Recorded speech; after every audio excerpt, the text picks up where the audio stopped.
আলহামদুলিল্লাহ, আমরা সিরাতের নবীর আলোচনায় নবী করিম সাল্লাল্লাহু আলাইহি ওয়াসাল্লাম বিদায় হজের ভিতরে আছি এবং তিনি আরাফাতের ময়দানে অবস্থান করছিলেন। আরাফাতের ময়দানের ওনার শেষ সময়ের দিকে প্রায় আমরা চলে এসেছিলাম। এখন উনি আরাফাত শেষ করে তিনি যাবেন মুজদালিফার দিকে। তো আরাফাতেই একটি ঘটনা ঘটল।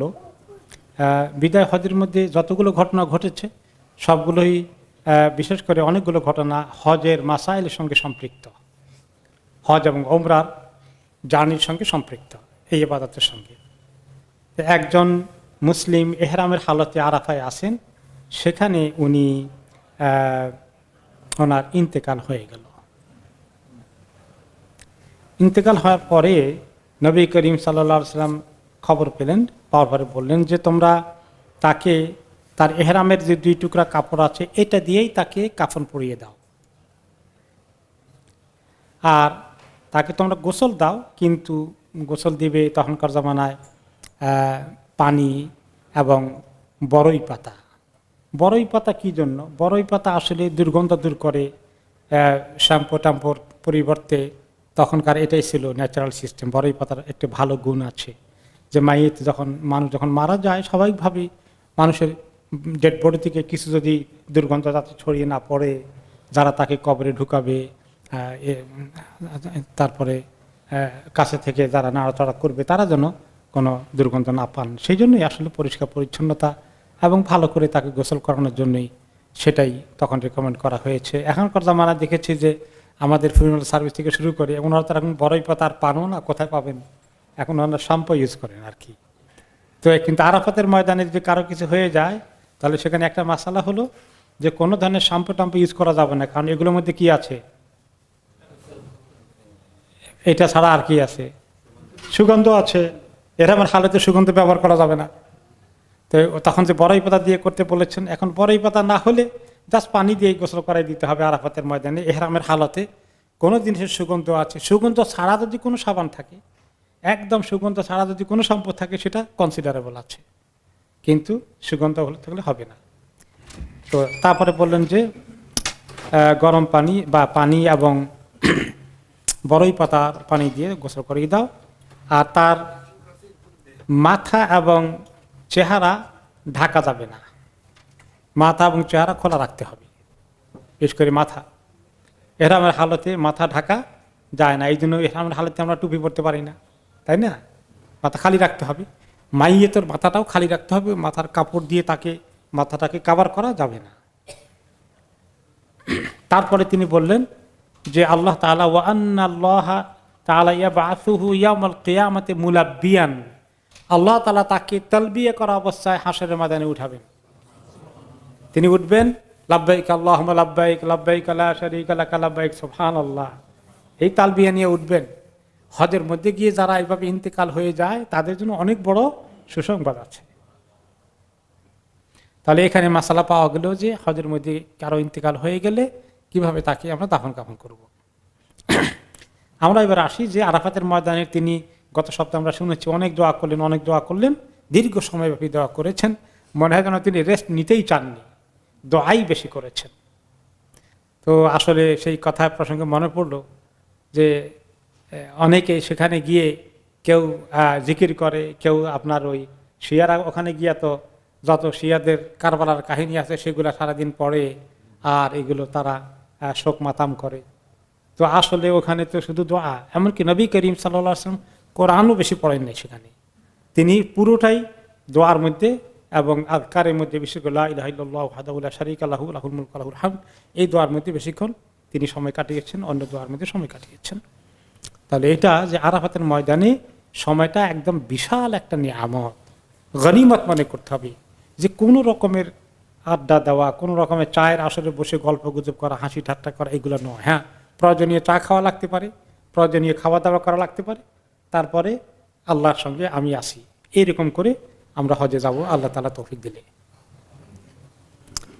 এরপরে সূর্য ডুবে গেল নবী করিম সাল্লাল্লাহু আলাইহি ওয়াসাল্লাম তখন আরাফাতে। কখন তিনি সেখান থেকে রওনা করলেন মুজদালিফার দিকে? ফালাম্মা গারাবাতিশ শামসু ওয়াস্তাহকামা গুরুবুহা, যে ওয়াযাহাবাতিস সুফরাতু কালিলান, যখন সূর্য ডুবার পরে যে সূর্যের রংটা হলুদ রংটা কিছু কমে আসলো, আরেকটু মানে পুরো অন্ধকার হয় নাই, একটুখানি কমেছে, তখন গিয়ে তিনি আফাদা রাসূলুল্লাহ সাল্লাল্লাহু আলাইহি ওয়াসাল্লাম মিন আরাফা ইলাল মুজদালিফা, তখন তিনি আরাফা থেকে মুজদালিফার দিকে রওনা করে দিলেন। মাগরিবের ওয়াক্ত হওয়ার সঙ্গে সঙ্গে নয়, মাগরিবের আগেও নয়। এখনকার মুআল্লিমরা অনেক সময় কি করে, মাগরিবের আগে রওনা করে দেয়, সবার আগে গেলে একটু ভালো জায়গা পাওয়া যায় মুজদালিফায়। এই ভালো জায়গা পাওয়ার জন্য এই ইবাদতের এই সুযোগটা মিস করে ফেলছে। ওখানে মাগরিবের আগে কিছুতেই মুভ করা যাবে না। এমনকি কোনো কোনো মুআল্লিমরা বাসে উঠায়, বাসে নিয়ে উঠাই দেয় মাগরিবের আগে, কয় যে মাগরিবের আগে বাসে গিয়ে উঠেন, পরে আমরা নিয়ে যাব, মাগরিবের আগে আমরা যাব না। ঠিক আছে কিছুটা, কিন্তু এটা উত্তম নয়। উত্তম হলো একদম দোয়ার হালতে থাকা। মাগরিবের পরে ধরেন 15-20 মিনিট চলে গেলে একটুখানি আলো, লালচে আলোটা একটু কমে আসলে তারপরে গিয়ে রওনা করা, এটা হলো প্রপার সুন্নত, সহি তরিকায় আরাফা থেকে মুজদালিফায় যাওয়া। তিনি যখন যাচ্ছিলেন, যাওয়ার সময় ওয়াহুয়া ইউলাব্বি ফি মাসিরিহি, তিনি তালবিয়া করতে করতে যাচ্ছিলেন। তালবিয়া কিন্তু এখনো কন্টিনিউ করবে আরাফা থেকে মুজদালিফার দিকে যাওয়ার পথে। ওয়াকাদ আরদাফা উসামা ইবনে যায়েদ রাদিয়াল্লাহু আনহু, ওনার পেছনে উঠে এবার বসিয়েছেন আব্দুল্লাহ ইবনে যায়েদ, উসামা ইবনে যায়েদ রাদিয়াল্লাহু আনহুকে। ওনার যে খাদেম ছিলেন যায়েদ, তার ছেলে উসামাকে পিছনে বসিয়েছেন।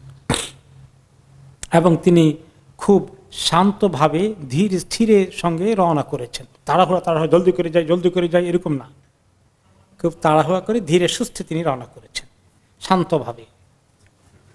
কিছু লোকেরা এত তাড়াহুড়া করে, তো ওই সময় সাহাবীদের মধ্যে কিছু লোক তাড়াহুড়া করেছিল। নবী করিম সাল্লাল্লাহু আলাইহি ওয়াসাল্লাম নোটিস করলেন, দেখলেন যে কিছু লোক তাড়াহুড়া করছে। তিনি বললেন, রুয়াইদান আইয়ুহান নাস, হে লোকেরা একটু আস্তে ধীরে যাও, তাড়াহুড়ো করো না, জলদি করো না, হ্যাঁ, খুব শান্তভাবে গম্ভীরভাবে ধীরে স্থিরে যাও। আলাইকুম বিসাকিনা, প্রশান্ত মনে যাও।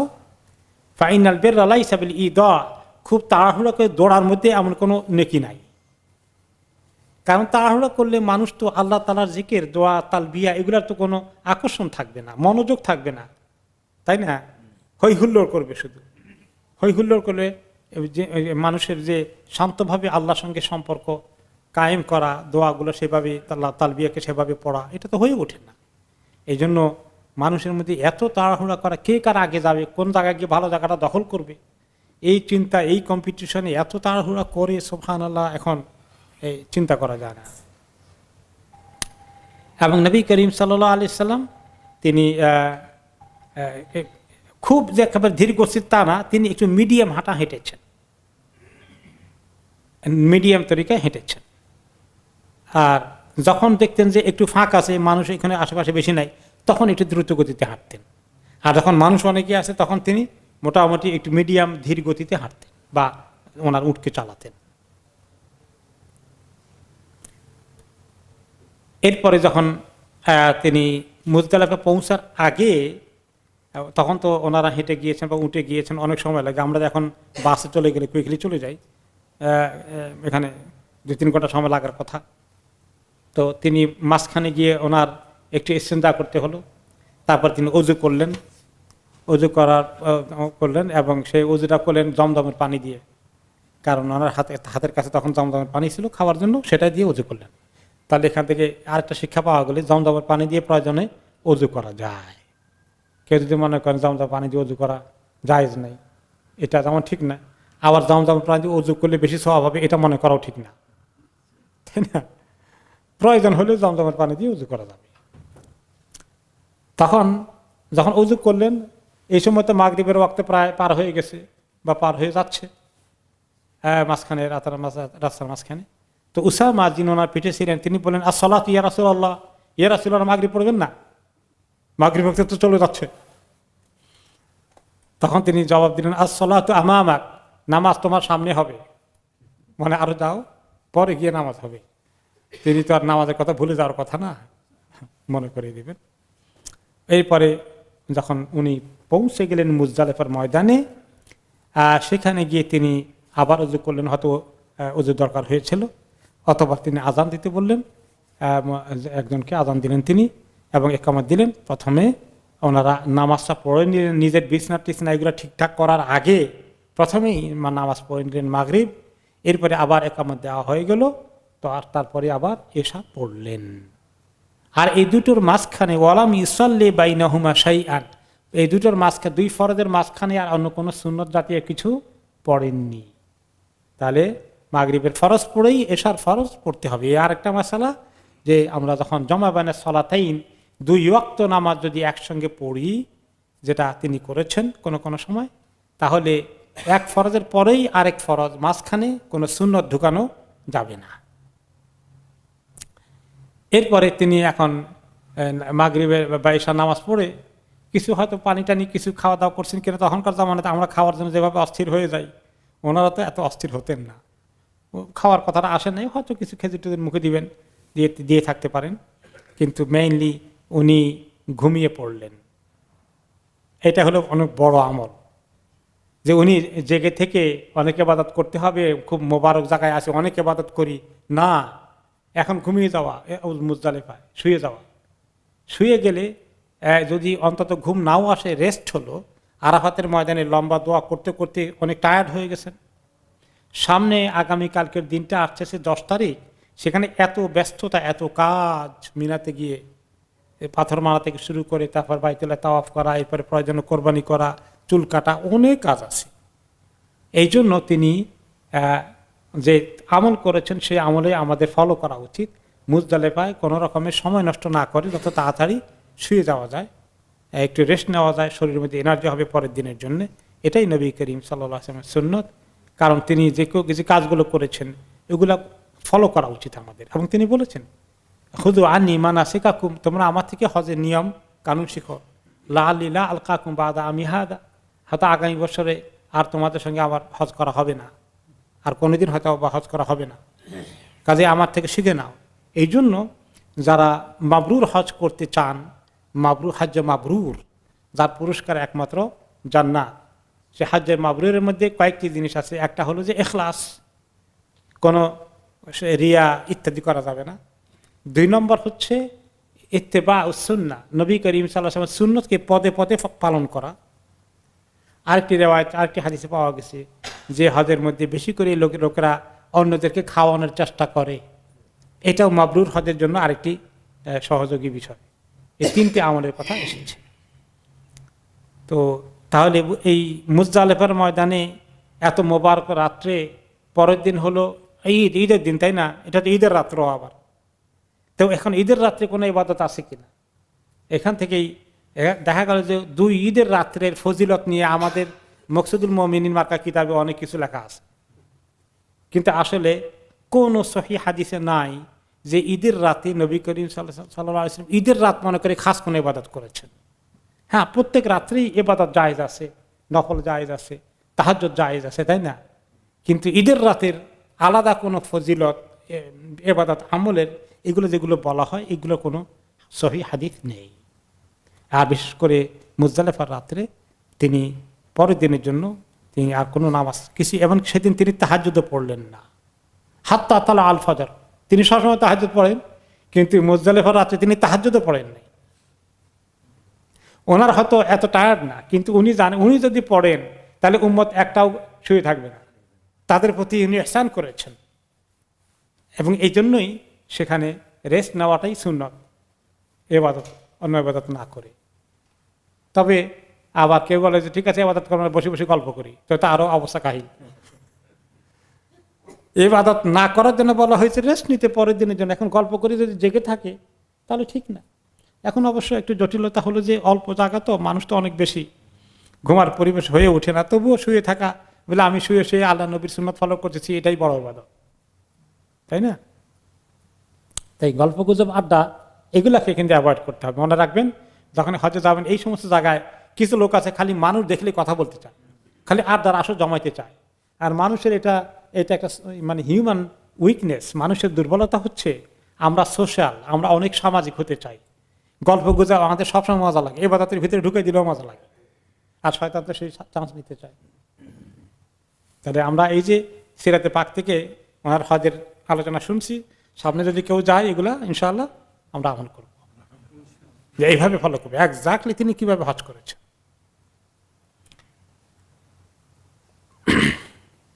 এরপরে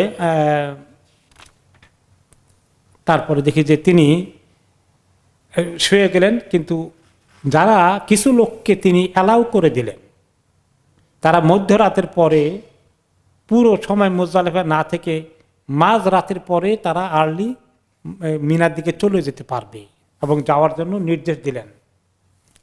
তারা কারা? যারা অসুস্থ আছেন, বুড়ো আছেন, মহিলারা, বাচ্চা কাচ্চা সহ যারা আছেন, তাদের কারণে তাদেরকে সূর্য উঠার মানে কি বলে সূর্য উঠার আগেই আর্লি হইতে পারে যে রাতের 1টা, 2টা, 3টা, 4টা মধ্যরাতের পরে তারা যদি আর্লি চলে যেতে চায় ভিড়কে এড়ানোর জন্য, ভিড় শুরু হওয়ার আগে তারা যদি চলে যেতে চায়, এই যে অ্যালাউড আছে। তিনি নিজের পরিবারের সদস্যদেরকেও, শুধুমাত্র আয়েশা রাদিয়াল্লাহু আনহা যান নাই, নবী করিম সাল্লাল্লাহু আলাইহি ওয়াসাল্লামের সঙ্গে থেকেছেন, বাকি বিবিরা অনেকেই চলে গিয়েছেন, ওনারা আর্লি গ্রুপের সঙ্গে চলে গিয়েছেন মিনার দিকে। এবং তবে তিনি তাদেরকে বলে দিয়েছেন, আল্লাহ ইয়ারমুল জামরাতা হাত্তা তাতলুয়া শামস, যে না তোমরা তো আর্লি যাচ্ছ, কিন্তু পাথর মেরে দিও সূর্য উঠার পরে। আর্লি গিয়ে এখন মিনায় রেস্ট নাও, এখনই পাথর মারতে যেও না, তোমরা সূর্য উঠার পরে পাথর মারবা। ওই দিনকার পাথর মারার টাইমটা হলো মেইনলি সূর্য উদয়ের পর থেকে জোহর পর্যন্ত মেইন টাইম। কিন্তু এখানে ওলামায়ে কেরাম বর্তমান জামানায় ভিড় অনেক বেশি হয় বিধায় এই অল্প সময়ের ভিতরে এত লোক পাথর মারা সম্ভব নয়। বিধায় ওনারা বলছেন যে দিন শুরু হয়ে যায় আরবি হিসাবে পরের দিন তো রাত আগে আসে, কাজে আর রাতের 12টার পর থেকে ওইটা পরের দিনের হিসাবে চলে যায় আরবিতে, ইসলামিক ক্যালেন্ডারে, তাই না? ইংলিশ টাইমে রাতের 12টার পরে তারাও কিন্তু পরের দিন ধরে, কিন্তু আমাদের বাংলা টাইম বোধ মনে করি যে আজকে সারা রাত ফজর পর্যন্ত তো এটা আজকের মানে ছিল, কিন্তু আসলে ইসলামিক ক্যালেন্ডার হিসাবে মাগরিবের পর থেকে শুরু হয়ে গেছে, আর ইংলিশ ক্যালেন্ডারে 12টার পর থেকে শুরু হয়ে গেছে পরের দিন, নেক্সট ডে। তো সেই হিসেবে ওনারা বলে দিয়েছেন, মাসালা দিয়েছেন এখন ওলামায়ে কেরাম যে প্রয়োজন বোধে ফজর আগেও মারা যাবে ভিড়কে কমানোর জন্য, কারণ যে সমস্ত যেভাবে ভিড় হয় বিশেষ করে অসুস্থ মহিলারা এবং বাচ্চারা, তাদের জন্য ভিড় শুরু হওয়ার আগে একটু আর্লি যদি মারতে চায় মারতে পারবেন, এবং জোহরের পরেও কন্টিনিউ করতে পারবেন ওনারা, এবং কি পরের রাত্রেও কন্টিনিউ করতে পারবেন। প্রথম দিনে পাথর মারাকে অনেক লম্বা করে দেওয়া হয়েছে বর্তমান জামানায়, এটা বড় বড় ওলামায়ে কেরাম তারা মুস্তাহিদ লেভেলের আছে, এত ভিড়ে প্রত্যেকবার পাথর মারা অনেক লোক মারা যেত, মনে আছে বিগত বছরগুলোতে প্রচুর লোক মারা যেত। সেগুলোকে সামনে রেখে তাহলে প্রথম দিনের পাথর মারা বর্তমানে অ্যালাউ করা হয়েছে যে মুজদালিফার রাত পার মানে শেষ হওয়ার আগে আর্লি গিয়ে মারা যাবে, তারপরে জোহর পর্যন্ত যেমন মারা যাবে, জোহরের পরে মাগরিব পর্যন্ত মারা যাবে, মাগরিব থেকে আগামী রাত্রের ফজরের আগ পর্যন্ত মারা যাবে। এতে করে অনেক আসান হয়েছে, এখন মানুষ মারা যাওয়ার কমে গেছে অনেক। এটা প্রথম রাত্রের ব্যাপারে। তৃতীয় রাতগুলোর এত লম্বা সময় নাই। দ্বিতীয় রাতগুলোর হলো যে পরের দিন জোহরের পর থেকে শুরু হয়ে যায় এবং ফজরের পর্যন্ত, তারপরের দিন জোহরের পর থেকে রাতেও মারা যায় ফজর পর্যন্ত। তাহলে তিনি ওনাদেরকে অনুমতি দিলেন, ওনারা চলে গেলেন। এই বিষয়ে হাদিসে এসেছে সাউদা রাদিয়াল্লাহু তাআলা আনহা, যিনি ওনার নবী করিম সাল্লাল্লাহু আলাইহি ওয়াসাল্লামের বিবি ছিলেন, ওনার বিষয়ে মা আয়েশা রাদিয়াল্লাহু আনহা বলেন যে নাজালনাল মুজদালিফা, আমরা যখন মুজদালিফায় গিয়ে থামলাম, ফাস্তাজানাতিন নবী সাল্লাল্লাহু আলাইহি ওয়াসাল্লাম সাউদা আন তাদফা ক্বাবলা হাতামাতিন নাস, যে ওনার আরেক বিবি সাউদা রাদিয়াল্লাহু আনহা, যিনি বয়সে একটু প্রবীণ ছিলেন এবং উনি বেশ মোটাসোটা ছিলেন, যার ফলে ওনার হাঁটতে কষ্ট হতো। তিনি ভয় পেয়ে গেলেন এত ভিড়ের মধ্যে পড়লে অসুবিধা, তিনি অনুমতি চাইলেন, ইয়া রাসূলুল্লাহ আমি কি একটু আগে চলে যেতে পারি কিনা আর্লি গ্রুপের সঙ্গে। নবী করিম সাল্লাল্লাহু আলাইহি ওয়াসাল্লাম তাকে সেটা অ্যালাউ করে দিলেন, তিনি আর্লি চলে গেলেন। আর মা আয়েশা বলেন যে আমি থেকে গেলাম, আমরা কয়েকজন, তারপরে আমরা মেইন ভিড়ের সময় আমরা গেলাম, তারপরে মেইন এত ভিড় দেখে আমি আফসোস করলাম যে সাউদার মতো আমি তো এই কাজ করা দরকার ছিল, কেন খামাখা দেরি করছি এত ভিড়ের মধ্যে থাকার জন্যে, একটু আগে চলে যেতে পারতাম। এমনকি ইবনে আব্বাস রাদিয়াল্লাহু আনহুমা, যিনি তখন বয়স 10-11 বছর ছিল, উনিও চলে গিয়েছিলেন। উনি বলেন, পরে রেওয়ায়াত করেছেন, আমিও চলে গিয়েছিলাম ছোট মানুষদেরকে যেভাবে তিনি অ্যালাউ করেছেন, মহিলাদেরকে, বুড়োদেরকে, ছোটদের কাতারে আমিও চলে গিয়েছিলাম আর্লি মিনার দিকে। তিনি বলেন যে কাদ্দামানা রাসূলুল্লাহ সাল্লাল্লাহু আলাইহি ওয়াসাল্লাম উগাইলিমাতা বানি আব্দুল মুত্তালিব, আমাদের নবী করিম সাল্লাল্লাহু আলাইহি ওয়াসাল্লামের গোষ্ঠীর, আব্দুল মুত্তালিবের গোষ্ঠীর বাচ্চাগুলোকে, ইয়াং ছেলেপেলেগুলোকে তিনি বললেন যে তোমরা মহিলাদের সঙ্গে চলে যাও। আমি চলে গেছিলাম এবং ওখানে যাওয়ার পরে যাওয়ার সময় তিনি বলে দিলেন,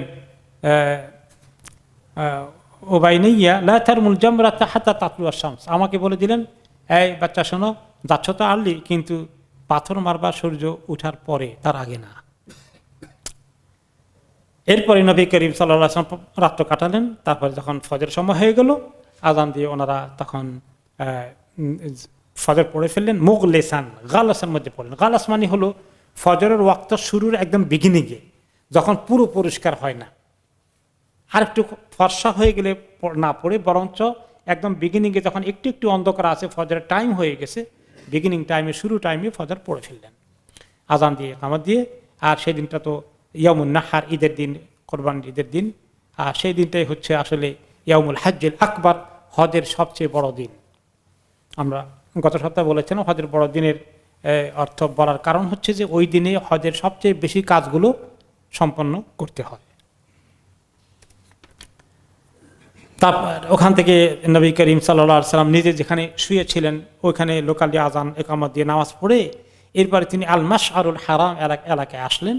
মানে মেইন একটা পাহাড়ের পাশে দাঁড়ালেন, যেখান থেকে তিনি কেবলামুখী হইতে সুবিধা, একটু উঁচু জায়গা, সেখানে তিনি দাঁড়ালেন এবং দাঁড়িয়ে অনেকক্ষণ দোয়া করলেন আল্লাহ তাআলার কাছে। তাকবীর করলেন, কালিমা পড়লেন, তাওহীদ পড়লেন, লা ইলাহা ইল্লাল্লাহু ওয়াহদাহু লা শারীকা লাহু পড়লেন, তালবিয়া পড়লেন। এগুলা করে করে অনেকক্ষণ পর্যন্ত তিনি দোয়া করতে থাকলেন। এবং তিনি একলা দোয়া করেছেন না, সাহাবাদেরকে নিয়ে বলছেন সবাই হাত তোলো, একা একা দোয়া করেছে, একা একা দোয়া করেছেন, সব জায়গায় একা একা দোয়া করেছেন। গত সপ্তাহে যেটা বলেছি, সব জায়গায় একা দোয়া করেছেন। এটাই আসল সুন্নাত। আমাদের লোকেরা আসল সুন্নতে মজা পায় না, নিজস্ব আমাদের যে এলাকার স্টাইল অভ্যাস হয়ে আসছে, সেই লাইনে, সেই অভ্যাসে আমরা অভ্যস্ত হই। একা দোয়ার মধ্যে যে কত আল্লাহর সঙ্গে পার্সোনাল রিলেশনশিপ, আল্লাহ তাআলা আপনাকে পার্সোনাল রিলেশনশিপ অ্যালাউ করেছেন, যে আল্লাহর সঙ্গে ব্যক্তিগতভাবে আপনার সম্পর্ক হতে পারে। সেটা বাদ দিয়ে আপনি সবাইকে নিয়ে কেন করতে চান? প্রাইভেট সম্পর্কটা, পার্সোনাল সম্পর্কটা তো অনেক অনেক আরো ফজিলতের বিষয়। তো অনেকক্ষণ দোয়া করলেন। কতক্ষণ করলেন? একেবারে ফর্সা হওয়া পর্যন্ত, সূর্য উঠা পর্যন্ত না, তার একটু আগে পুরো ফর্সা হয়ে গেছে। তারপরে তিনি রওনা করেছিলেন। এরপরে তিনি সেখানে দাঁড়িয়ে বললেন যে আমি ওয়াকাফতু হাহুনা, আমি এখানে দাঁড়ালাম, মুজদালিফার এই জায়গাটায় দাঁড়ালাম। তবে এখানেই সবাই দাঁড়াইতে হবে, নট নেসেসারিলি। অল মুজদালিফাতু কুল্লুহা মাওকিফ, পুরো মুজদালিফার এরিয়া যে যেখানে আসো সেখানে দাঁড়াইলেই তোমাদের মুজদালিফায় অবস্থানের হুকুম আদায় হয়ে যাবে। এখানে সবাইকে আসতে হবে, নট নেসেসারি। ওয়ারফাউ আন বাতনি মুহাসসির, তবে তোমরা মুজদালিফার পরেই মিনায় যাওয়ার আগে আরেকটি প্রান্তর ওয়াদি আছে, সেটাকে বলে ওয়াদি মুহাসসির। ওয়াদি মুহাসসির থেকে তোমরা সরে আসবা, ওখানে কেউ থেকো না, তার একটু আগে ভিতরে, মুজদালিফার ভিতরে ঢুকা, ওটা মুজদালিফার বাইরে। ওয়াদি মুহাসসির এর কথা একটু পরে আবার আসবে ইনশাআল্লাহ। তারপরে তিনি অন্য রায়াতে আসছে হাযা কুজাহুন, কুজাহ হচ্ছে ছোট্ট একটি পাহাড়ের মতো, টিলার মতো মুজদালিফা। তিনি ওইখানে দাঁড়িয়েছিলেন, বললেন যে এই কুজাহটা হচ্ছে আহুয়াল মাওকিফ, এটা আমি দাঁড়ালাম, এটা উকুফের জায়গা, অর্থাৎ মুজদালিফা দাঁড়ানোর জায়গা। ওয়া জামউন কুল্লুহা মাওকিফ, আর পুরো মুজদালিফাটাই আসলে মাওকিফ, তোমাদের জন্য মুজদালিফার অবস্থানের জন্য এই পার্টিকুলার এক জায়গায় দাঁড়াতে হবে না। এই সময় আরেকটি ঘটনা ঘটলো, বা এক সাহাবী আসলেন, উনি অনেক দূর থেকে, অন্য এক কবিলা থেকে এসেছিলেন, হজে জয়েন করেছেন। ওনার নাম হচ্ছে ওরওয়া ইবনে মুদাররিস আত-তাই, তাই কবিলা থেকে এসেছিলেন। তিনি বললেন, ইয়া রাসূলুল্লাহ, আমি তো বহু দূর থেকে তাই কবিলা থেকে আসছি, যে তুমি জাবাল তাই, যে তাই পাহাড়ের নাম শুনেছেন, সেখান থেকে এসেছি। আকলালতু মাতিয়াতি, কত দূর থেকে আসছি জানেন? আমার যে উটটা সেটা উটটা নিজেও টায়ার্ড হয়ে গেছে, আমি তো টায়ার্ড হয়েছি, ও আব্দু নফসি, আমিও টায়ার্ড হয়ে গেছি। এখন আমি তো কি করেছি, আল্লাহ মা তারাকতু মিন হাবলিন ইল্লা ওয়াকাফতু আলাইহি ফাহাল্লি মিন হাজ্জিন, যে আমি আস্তে আস্তে লেট হয়ে গেছে, আরাফাতে লেট হয়ে গেছে, এখানেও লেট হয়ে গেছে আস্তে আস্তে, তো এখন একটু যদি লেট হয়ে গেল আমার হজকে ঠিকমতো আদায় হলো? তখন নবী করিম সাল্লাল্লাহু আলাইহি ওয়াসাল্লাম বললেন, মান শাহিদা মা'ানা হাদিহি সালাতুল ফজর বিল মুজদালিফা, যে ব্যক্তি আমাদের সঙ্গে মুজদালিফা আসতে লেট হয়ে গেলে কোনো রকমের ফজর নামাজে শামিল হয়েছে, ফজরটা পড়তে পেরেছে, তাহলে সে মুজদালিফা পেয়ে গেছে। রাতের শুরুতে আসতে পারে না, মাঝ রাতে আসতে পারে না, মাঝে মাঝে এরকম হয় আরাফাত থেকে রওনা করে মুজদালিফা আসতে আসতে ফজর টাইম হয়ে যেতে পারে, রাতে 2টা 3টা হয়ে যায়। হ্যাঁ, এরকম হয়ে গেছে অনেক সময়। যদি মুজদালিফা ফজর ধরা যায় তাহলে মুজদালিফা ধরা হয়ে গেছে। তারপরে আর বললেন, হাত্তা নাদফা, আমরা রওনা করার আখ্যান দিয়ে এসে যদি জয়েন করে ধরে ফেলতে পারে মুজদালিফা আমাদেরকে, সে মুজদালিফা পেয়ে গেছে। ওয়াকাদ ওয়াকাফা বিআরাফা ক্বাবলা যালিকা লাইলান আও নাহারান, আর তার আগে আরাফায় যদি দিনে এসে কোনো রকমে হাজিরা দিয়েছিল বা রাতে এসে হাজিরা দিয়েছে, দিন মিস করেছে, আরাফাতে রাত্রে ঢুকছে, সন্ধ্যায় ঢুকেছে, সূর্য ডুবার পরেও ঢুকছে আরাফাতে, ঢুকে অল্প কিছুক্ষণ থেকে সেখান থেকে যদি আবার এসে মুজদালিফা পৌঁছে পৌঁছে ফজরও হয়ে যায়, তাহলে ফাকাদ তাম্মা হাজ্জুহু ওয়া কাদা তাফাতাহু, তাহলে কোনো চিন্তার কারণ নাই, তার হজ কমপ্লিট হয়ে গেছে, হজের মেইন কাজ, তার ফাংশন আদায় হয়ে গেছে। তাহলে এখনকার জামানায় তো এরকম কম হয়, কারণ সরকারি ব্যবস্থাপনায় মানুষকে কন্ট্রোল করা আছে, এরপরে আসলে আর ও পুরো এরিয়াতেই ঢুকতে দেবে না। কিন্তু আগের জামানায় সবাই, কেউ হেঁটে আসতেন, কেউ উঠে করে আসতেন, আহারে অল্পর জন্য আরাফা মিস হয়ে যাচ্ছে, আহারে অল্পর জন্য মুজদালিফা মিস হয়ে যাচ্ছে, তা কত টেনশন তাদের ছিল। তো এই একটা লাইন, যে দিনে এবং রাতে কোনো অংশে যদি আরাফা হাজির হয়ে থাকে আর মুজদালিফা যদি কোনো রকমের ফজর আখ্যা দিয়ে পৌঁছে যেতে পারে বা ফজর নামাজ ধরতে পারে, তাহলেই তার হজ আদায় হয়ে গেল। মুজদালিফায় নবী করিম সাল্লাল্লাহু আলাইহি সাল্লাম ওখানে থাকা অবস্থায় ওনার জন্য এই ছোট ছোট কয়েকটি পাথর জোগাড় করার জন্য তিনি বললেন, তিনি ওনার ইবনে আব্বাস রাদিয়াল্লাহু আনহুমা ও রাতের বেলাতেই যাওয়ার আগে তিনি ওনাকে বলছিলেন যে আমার জন্য কয়েকটা পাথর জোগাড় করে নিয়ে আসো, ছোট ছোট পাথর। তো ইবনে আব্বাস ওনার হাতে কতগুলো পাথর আনি দিলেন ছোট ছোট। তিনি বললেন, না আম্বি আমসালে হাউলা, হ্যাঁ ঠিক মতো ধরেছ, এই সাইজের পাথর দিবা। এই সাইজের, কোন সাইজের পাথর? চানা বুট, চানার সাইজ। আর ম্যাক্সিমাম বড় হলে ছাগলের পায়খানা আছে না, বড়ি বড়ি হয়ে, এই সাইজের। আর একটু ছোট হলে চানা বুটের সাইজের, এর মাঝখানে এই সাইজের পর্যন্ত, এর বড় যেন না হয়। তিনি বললেন, না আম্বি আমসালে হাউলা, ঠিক মতো করেছ, এরকমই করেই করো। তারপরে তিনি বললেন একটি কথা, ওয়া ইয়াকুমাল গুলু ফিদ্দিন, আর খবরদার তোমরা দিনের ব্যাপারে কখনো বাড়াবাড়ি করো না, যে সীমা লঙ্ঘন করো না, অর্থাৎ যে পাথর তো মারবো ছোট নেবে কোনো, বড়গুলো নিয়ে মারি, এগুলা করো না। আপনারা তো দেখছেন কিরকম করে, জুতা মারে, ছাতি মারে, পানির বোতল মারে, আর মনে করে ওখানে শয়তান আছে। শয়তান তো ওখানে কত দূরে পালিয়েছে। এটা একমাত্র আমল, এইভাবে মারাটা একটা আমল, খালাস। ইব্রাহিম আলাইহিস সালাম তখন পাথর মেরেছেন, তখন শয়তান জীবিত ছিল, কিন্তু ওখানে মানে উপস্থিত ছিল, এখন তা সে এখানে নাই। কাজে আমাদের ওই আমলটা শুনল। যেমন সাফা মারা যখন সাই করি, তখন ব্যাপার অরিজিনালি এটা কি ছিল, সাইটা কে করছিলেন? হাজর আলাইহিস সালাম। এবং তিনি কেন করেছিলেন? যে পানি তালাশ করতেছিলেন। তো এখন আমরা কি পানি তালাশ করিনি? আমরা ওনার কাজটা ফলো করছি। তো এখানে ইব্রাহিম আলাইহিস সালাম পাথর মারছিলেন, বা ইসমাইল আলাইহিস সালাম পাথর মারছিলেন শয়তানকে, আমরা সেটাকে এখন তার শয়তানকে পাথর মারতেছি না আমরা, কিন্তু আমরা এখানে হজের একটা আমল আদায় করছি।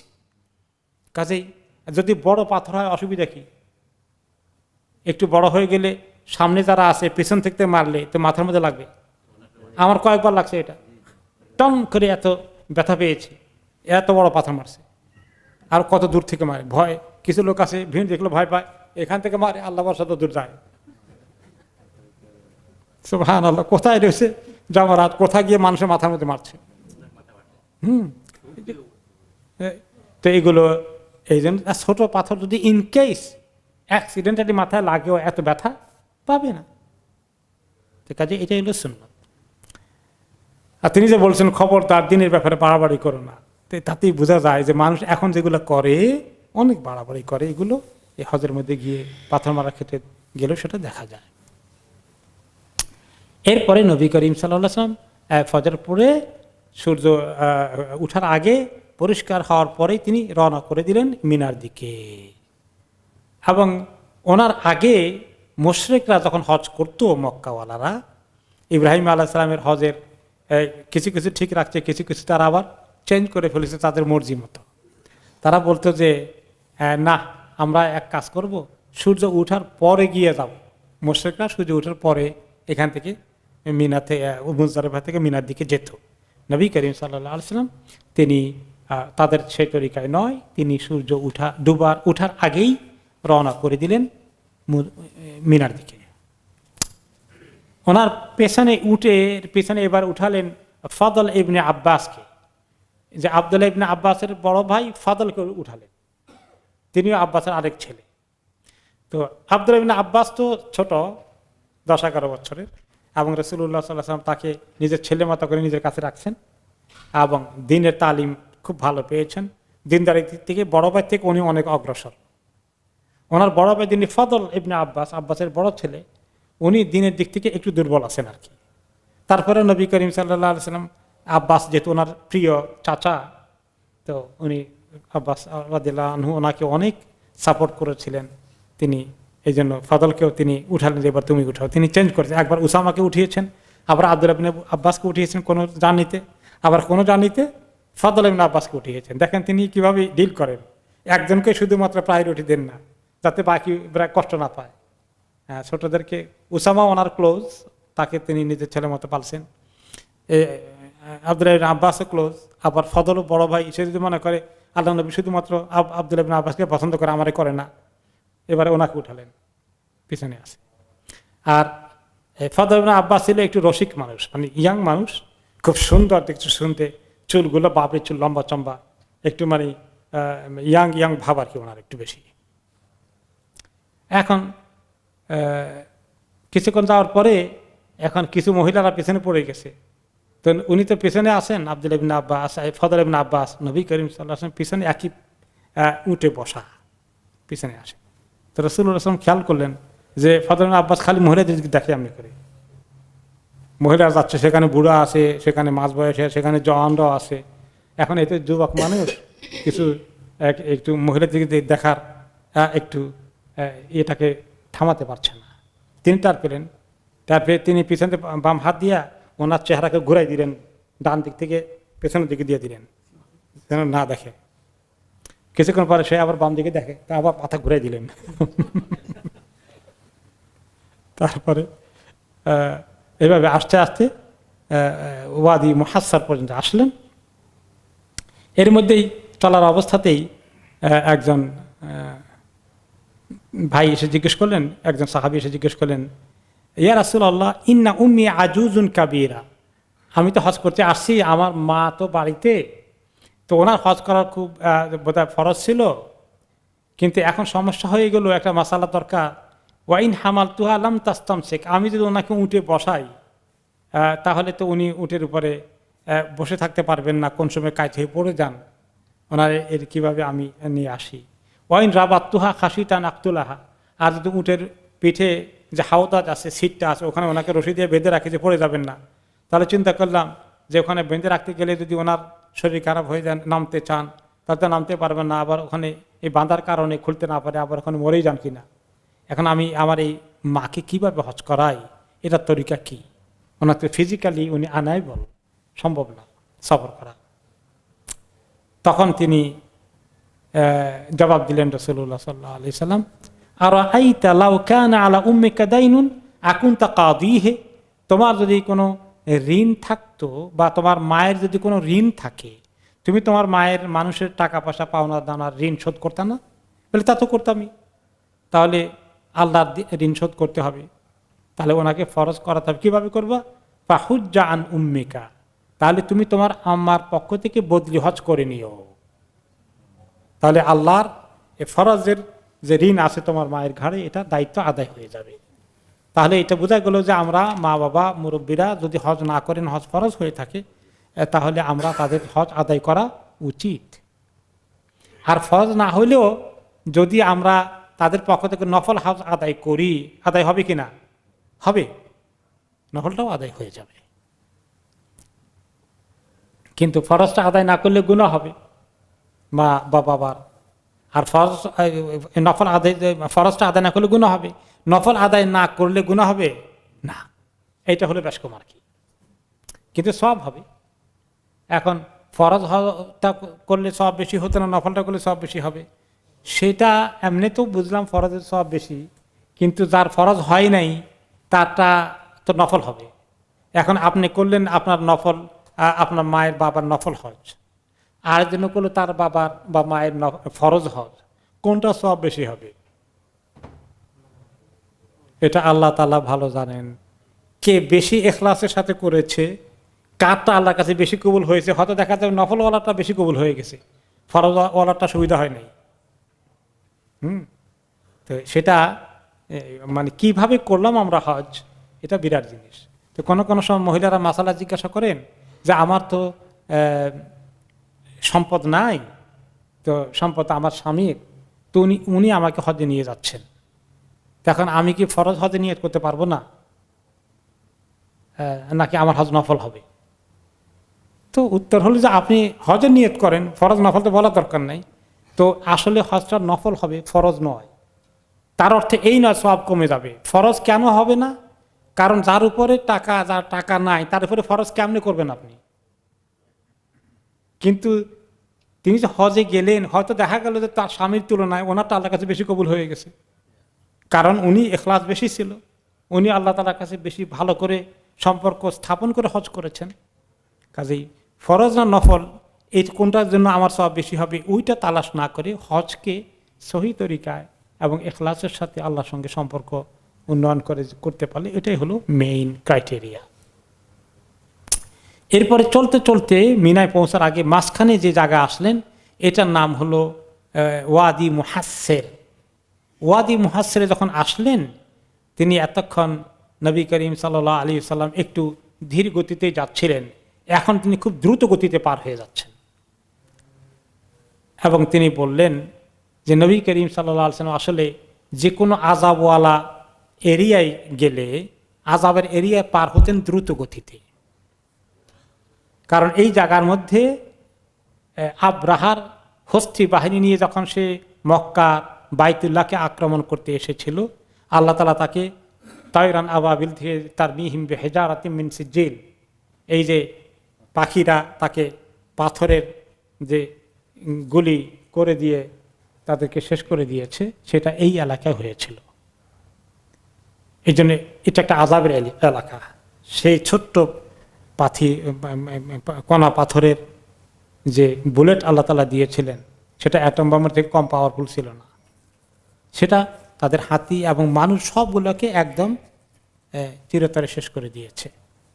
তো এটা আযাবের জায়গা, এই জন্য তিনি সেখান থেকে খুব দ্রুত গতিতে পার হয়ে গেলেন। এটাকে ওয়াদি মুহাসসির বলা হয়।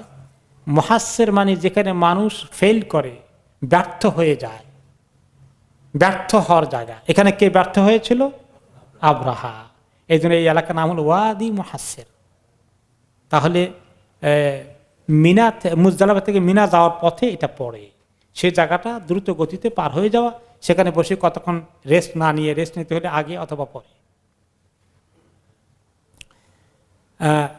আর যখন তিনি তখন যাচ্ছিলেন দ্রুত, তখন তিনি বলছিলেন আশেপাশে যারা ছিল, আলাইকুম বিহাসাল খাদাফ আল্লাযী ইউরমা বিহিল জামরা, যে তোমরা, তিনি নসিহত করছেন, পাথর মারতে যখন যাবে মিনায় পৌঁছে, যারা পাথর হয়তো কেউ মুজদালিফা থেকে নিয়েছেন, কেউ হয়তো মিনা থেকে নেবেন, দোনো জায়গা থেকে কিন্তু পাথর নেওয়া যায়। এটা শর্ত নয় যে মুজদালিফা থেকেই সবগুলো পাথর নিতে হবে। অবশ্য আমরা যখন যাই মনে করি যে মুজদালিফা আমরা রিল্যাক্সে আসি, রাত্রে এখানে নেওয়াটা ইজি আছে, সেই জন্য নেই আর কি। যদি ওখানে নেওয়া, এখন ওখানে পাথর কিছু কমে গেছে, এখন খুঁজছে খুঁজছে সারা রাত্র যদি পাথর খুঁজি মুজদালিফায়, তাহলে একটু আগে পড়ে গেলাম, মুজদালিফায় পাথর খোঁজা সুন্নত হবে না রেস্ট নেওয়া সুন্নত? রেস্ট নেওয়া সুন্নত। কাজে যদি ইজিলি পাওয়া যায় ভালো, না পাওয়া গেলে মিনায় অনেক পাথর আছে, অসুবিধা নাই। তো তিনি তখন সাহাবীদেরকে বললেন, তোমরা পাথর যদি নাও যেখান থেকেই নাও, এটা যেন তোমাদের ছোট হয়, যেটা চানা বুটের সাইজ। চানা বুট আবার দুই রকম আছে, একটা হলো লাল, একটা একটু সাদা টাইপের, তাই না? সাদাটা বড়, ওই সাইজের নিতে হবে। আর ছোটটা আবার বেশি ছোট হয়ে গেলে হয়তো জায়গা মতো বসবে না। তো তিনি এই সাইজের কথা বলে দিলেন যে এই সাইজে নেবে। তারপরে আবার বললেন লেতাখুয উম্মতি মানসাকাহা, আমার উম্মত যেন আমার থেকে হজের নিয়ম কানুনগুলো ভালো করে রপ্ত করে নেয়, শিখে নেয়। ফাইনিলা আদরিলা আলিলা আলকাহুম বাদা আমিহিম হাদা, আমি জানি না আমি এই বৎসরের পরে তাদের সঙ্গে আমার আগামী কোনো সময় হজে আর দেখা হবে কিনা। তার 80 দিনের মাথায় তিনি দুনিয়া থেকে চলে গেছেন, তাই না? মাত্র 80 দিন পরেই চলে গেলেন। এরপরে নবী করিম সাল্লাল্লাহু আলাইহি ওয়াসাল্লাম মিনায় পৌঁছে গেলেন, এবং তিনি পৌঁছে প্রথম কাজ যেটা করলেন, তিনি পাথর মারতে গেলেন। ইবনে আব্বাস রাদিয়াল্লাহু আনহুমা বলেন যে উসামা ইবনে যায়েদ রাদিয়াল্লাহু আনহুমা এই সময় তিনি উসামা ইবনে যায়েদকে ওনার পিছনে উঠিয়েছেন, একবার এক একজনকে, ওনার এই তিনজনের। উসামা ইবনে যায়েদকে উঠালেন আরাফাত থেকে যখন মুজদালিফা আসছিলেন, আর তারপরে ফদল ইবনে মুজদালিফা ওখানে নিলেন। এরপরে ওরা দুইজনেই বললেন যে লাম ইয়াজালিন নবী সাল্লাল্লাহু আলাইহি ওয়াসাল্লাম ইউলাব্বি হাত্তা রামা জামরাতুল আকাবা, যে তিনি সেই আরাফা থেকে শুরু করে মুজদালিফা থেকে মিনা পর্যন্ত আসতে আসতে বড় জায়গায় জামরা কুবরা যেটা, সেখানে পাথর মারার আগ পর্যন্ত তিনি তালবিয়া কন্টিনিউ করেছেন। তাহলে মুজদালিফা থেকে তালবিয়া চলতে থাকবে, মিনা এসে তালবিয়া চলবে। যখন পাথর মারা শুরু করলেন তখন তালবিয়া বন্ধ, এরপরে আর তালবিয়া নাই। তালবিয়া কোনটা? লাব্বাইক আল্লাহুম্মা লাব্বাইক, লাব্বাইক লা শারীকা লাক লাব্বাইক, এই যে পুরোটা, এই যে তালবিয়া পড়লেন। এরপরে যখন তিনি পাথর কিভাবে মারলেন, যখন জামরাতুল আকাবা, 3টা পাথর মারার জায়গা, মিনার দিক থেকে যেটা প্রথম, এটাকে বলা হয় সগরা, ছোটটা, তারপরে মাঝখানেরটা, শেষটা হলো মক্কার সীমায়। কারণ ওর পরেই হারামের সীমা শুরু হয়ে যায়, মক্কা শহরের সীমা শুরু হয়ে যায়। আর এই জামরাতুল আকাবার একটু পরেই মিনার এরিয়া শুরু হয়ে যায়। তো এই মিনার এরিয়া শুরু যেখানে, মক্কার শেষ যেখানে, এটাই হলো প্রথমটা। এটাকে বলা হয় আল জামরাতুল কুবরা, বড়টা বলা হয়। একজন লোকেরা নাম দিয়েছে বড় শয়তান, তারপরে ছোট শয়তান, তারপরে মাঝখানেটা মাঝারি শয়তান নাকি। আর ফার্সি ভাষা যেটা লেখছে, আগে ছিল এখন এগুলো নাই। আর ফার্সি ভাষা এবং উর্দুতে লেখা আছে বুজুর্গ শয়তান। বুজুর্গ শয়তান মানে বড় শয়তান যেটা। তা আমাদের দেশে তো বুজুর্গ অনেক অন্য অর্থ। আমার মনে আছে যখন আমরা প্রথম হজে যাই, অনেক বছর পাইছি এটাকে, 1979-এ, 81 এই সমস্ত টাইমে দেখেছি যে লেখা ছিল বুজুর্গ শয়তান। দেখতাম আর হাসতাম, তো শয়তানি দেশে এসে বুজুর্গ হয়ে গেছে। যাই হোক, ওইখানে তিনি যখন পাথর মারলেন, তারপরে উনি তালবিয়া থামিয়ে দিলেন। এরপরে তিনি কিভাবে মারলেন, কোন দিকে দাঁড়ালেন তিনি? ওনার বাম দিক ছিল, মনে করেন এইটা যদি পাথর মারা জায়গা হয়, এদিকে যদি কেবলা হয়, এটা ছিল ওনার বাম সাইডে, আর ডান সাইডে পুরো মিনা এরিয়া। আর উনি কেবলা বানিয়েছেন ওই সময় পাথরটার দিকে, যেখানে পাথর মারবেন। তো এটা হলো সুন্নত। আপনি এখন যদি সেখানে যান, খেয়াল রাখবেন, যে কোনো জায়গা থেকে মারলেই হবে, ভিড়ের কারণে অসুবিধা নাই। কিন্তু কেউ যদি বলে আমি প্রপার সুন্নত ফলো করব, এখন ভিড় কম আছে, তাহলে ঠিক মাঝখানে গিয়া মাঝ বরাবর থাকবে আপনার যে পিলারটা আছে, এটাকে মাঝ বরাবর রেখে ওইটার দিকে আপনি ফেস করে আছেন। আপনার ডান সাইডে বিশাল পুরো মিনা, আর বাম দিকে মক্কা শহর। এইভাবে দাঁড়ানোটা সুন্নত। ওকে, এবার বললেন তিনি। তারপরে পাথর মারা শেষ, প্রতিটি পাথর মারার সময় তিনি বলতেন আল্লাহু আকবার। প্রতিটি পাথর মারার সময় আল্লাহু আকবার বলতেন, এবং একটা একটা করে মারতে হবে। কেউ যদি একসঙ্গে 3টা 7টা মারে তাহলে কয়টা ধরা হবে? একটা ধরা হবে, এভাবে মারতে হবে। ওকে, তারপর তখন আবার বলছেন তিনি, আবার রিপিট করছেন, লিতাখুযু মানাসিকাকুম, তোমরা আমার থেকে হজের নিয়ম কারণ ভালো করে শিখে নাও। ফাইনি লা আদরি লাআল্লি লা আহুজ্জু বা'দা হাজ্জাতি হাদি, হয়তোবা আমার এই হজের পরে আর কোনোদিন আমার হজ করার সুযোগ হবে না। আল্লাহ তাআলা ওনাকে সব জানিয়ে দিচ্ছেন খবর, যে তিনি বুঝতে পেরেছেন আসলে যে ওনার আর সুযোগ হবে না। তিনি যখন পাথর মেরেছিলেন তখন কিন্তু তিনি উঠে বসা ছিলেন, মাটিতে না। তখন তো ওনারা এভাবে উটের উপরেই নেওয়া আসা করতেন, যাওয়া আসা করতেন যাদের ছিল, তো সেটা জায়েজ আছে, অসুবিধা নাই। কেউ যদি ইনকেস গাড়ি দিয়ে মারে তাহলে সেটাও জায়েজ আছে, গাড়ি দিয়ে মারলো, গাড়িতে বসা আছে, জাস্ট ফাইন। কিন্তু যারা সুস্থ আছেন তাদেরকে হয়তো নেমে মারাটাই উত্তম। এবং সাহাবী আব্দুল ইবনে আমির আল আমিরি বা কোদামা ইবনে আব্দুল্লাহ আল আমিরি বলেন, রাআইতু রাসূলুল্লাহ সাল্লাল্লাহু আলাইহি ওয়াসাল্লাম ইয়াওমান নাহরি ইয়ারমিল জামরাতা আলা নাকাতিহি লা দারবুন ওয়ালা তারদুন ওয়ালা ইলাইকা ইলাইকা। আমি দেখেছি রাসূলুল্লাহ সাল্লাল্লাহু আলাইহি ওয়াসাল্লাম ঈদের দিনে 10 তারিখে যখন জামরাতে পাথর মারছিলেন, ওনার উটের পিঠে তিনি সওয়ার ছিলেন। তিনি ওনার জন্য সিকিউরিটি লোকেরা কেউ এসে লোকদেরকে পিটাপিটি করে সরাই দেয়নি, কাউকে রাস্তা ছাড়া এগুলো বলে নাই। ওলা ইলাইকে সরে যাও, কেউ কিছু বলে নাই, কিছুই বলার তিনি অ্যালাউ করেন নাই। তিনি এভাবে গেছেন নিজে নিজে, ওনার সঙ্গে সাহাবেরা ছিল, কাউকে সরিয়ে দেওয়ার মতো কিছু হয় নাই। ওনার চেয়ে বড় কোনো ভিআইপি আল্লাহর জমিনে আছে নাকি? না। এখনকার ভিআইপিদের জন্য, রাজা বাদশাদের জন্য, প্রেসিডেন্ট প্রধানমন্ত্রীরা যখন যায়, যারা নামাজ কালাম জীবনে পড়ে না, হজের জানির একটা ট্যুরিজম করতে যায়, তাদের জন্য আল্লাহ সব কিছু ভিআইপি সিকিউরিটি দিয়ে হাজিদেরকে সরিয়ে দিয়ে সব খালি করে দেওয়া হয়। সুবহানাল্লাহ। তারপরে পাথর মারতে গিয়ে লোকেরা খুব যখন ভিড় করছে, অনেক ভিড় হয়ে গেল, নবী করিম সাল্লাল্লাহু আলাইহি সাল্লাম তখন কি বললেন এই বিষয়ে একটি হাদিস এসেছে।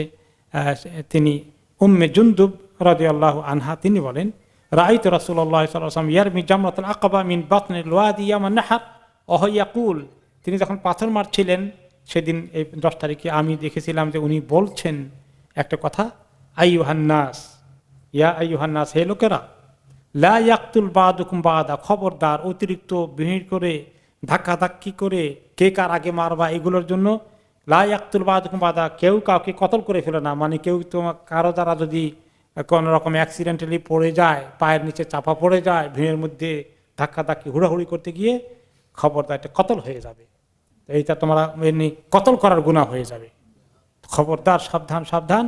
ওয়ালা ইউসিবু বাদুকুম, কেউ কাউকে কোনো রকম আঘাত করো না, কষ্ট দিও না, ধাক্কাধাক্কি করো না, ঠেলাঠেলি করো না। ওয়া ইযা রামাইতুমুল জামরা, যখন তোমরা পাথর মারবে, ফারমুহা বিমিসলি হাসাল খাদব, তাহলে তোমরা ওই সাইজটা যেটা বললাম ওই রকম ছোট্ট সাইজে পাথর মারবে, কিন্তু এর চেয়ে বড় পাথর তোমরা মেরো না। আর একটি ছোট্ট ইয়া আছে, সেটা আমার মনে হয় একটু বড়ই হয়ে যাবে। তিনি এইখানে আবার খুতবা দিয়েছেন, এখানে আবার ভাষণ দিয়েছেন, এবং সেখানে তিনি আরাফাতের অনেকগুলি রিপিট করেছেন, একাধিকবার তিনি খুতবা দিয়েছিলেন। কারণ ওইখানে আরাফাতের ময়দানে যখন খুতবা দিয়েছেন সবাই তো শুনে নেই, যদি একজন চিৎকার করে বলেছে। এখানে ওনার পাশে যারা ছিল সেখানে আরেকটি খুতবা দিয়েছেন, সেখানে অনেকগুলো রিপিট করেছেন। আমরা আগামী সপ্তাহে সেটা শুনবো ইনশাআল্লাহ। আজকে আমরা এখানে শেষ করি। ওয়াবিল্লাহি তৌফিক, জাযাকুমুল্লাহু খায়রান, সুবহানাকাল্লাহুম্মা ওয়া বিহামদিকা আশহাদু আল্লা ইলাহা ইল্লা আনতা আস্তাগফিরুকা ওয়া আতুবু ইলাইক।